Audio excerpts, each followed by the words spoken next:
Hello everyone! Welcome to this episode of Appreciate Dunhuang Online. I'm Guan Yanru from Dunhuang Academy.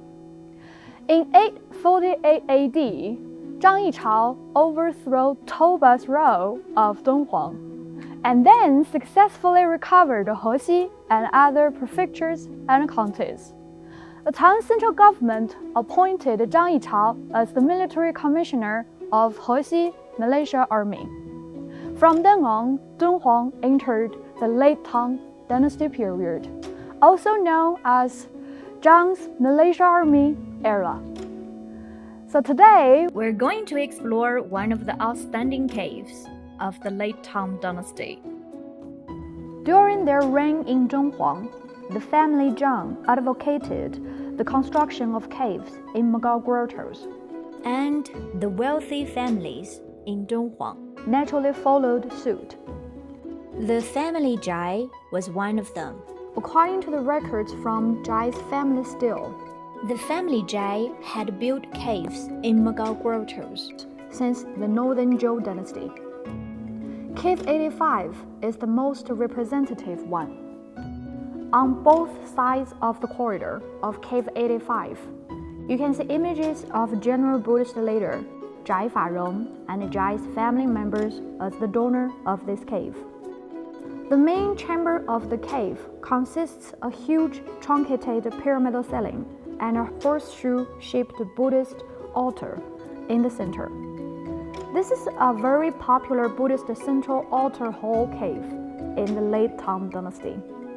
By the way, the statues on the altar were restored in the Qing Dynasty. Exquisite sutra illustrations are painted on the four walls and four slopes. Sutra illustration is one of the most common themes in Dunhuang murals, and it's a typical representative of the Sinicization and localization of Buddhist art. With the gradual maturity of sutra illustration painting skills in the Tang Dynasty, sutra illustration has become one of the most popular mural themes in family caves. And as many as 14 sutra illustrations have been painted in this cave. As we well know, Buddhist texts are numerous. Among them, those having stories and plots are easier to understand, while some are esoteric and obscure. So let's take a look at how the ancients visualized Buddhist scripts that are not easy to interpret.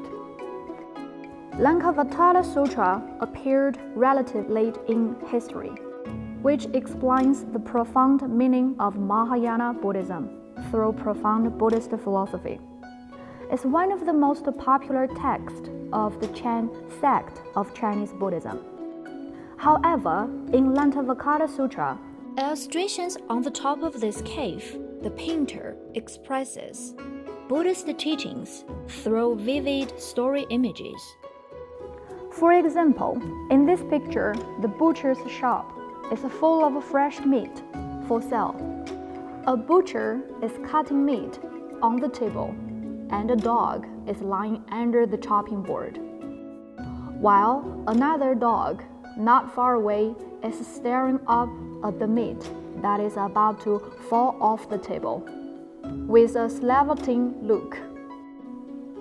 Of course, as a punishment, the butcher fell down to hell for his crime of killing. However, through these depictions, this sutra illustration vividly outlines the scene of life in the 9th century. This painting depicts the story of King Shivi, one of the Buddha's past lives as a king, who cut off the same weight of his flesh as the pigeon to the eagle in exchange for the pigeon's life, in order to prevent the eagle from eating the pigeon. In the picture, they're painted a large scale and the king sitting next to it, and a person cut off a block of meat from the king's leg and put it on one tree of the scale. And on the other tree is the saved pigeon, while white eagle standing on the bar and staring at the fresh meat. This is the most clearly depicted and largest scale in Dunhuang murals. Another sutra illustration depicts a scenery and a romantic love story. The painting is dominated by green, and the characters are dressed in white and black, forming a peaceful and implicit mood. In the picture, a man sits under the tree and plays qin, while a younger woman sits next to him, looking at the man attentively. Love carries the expectation for a better life. Although 1,000 years has passed, love never changes. In illustration of Maitreya Sutra, there depicts the scene of Chinese wedding of Tang Dynasty, which is full of rituals.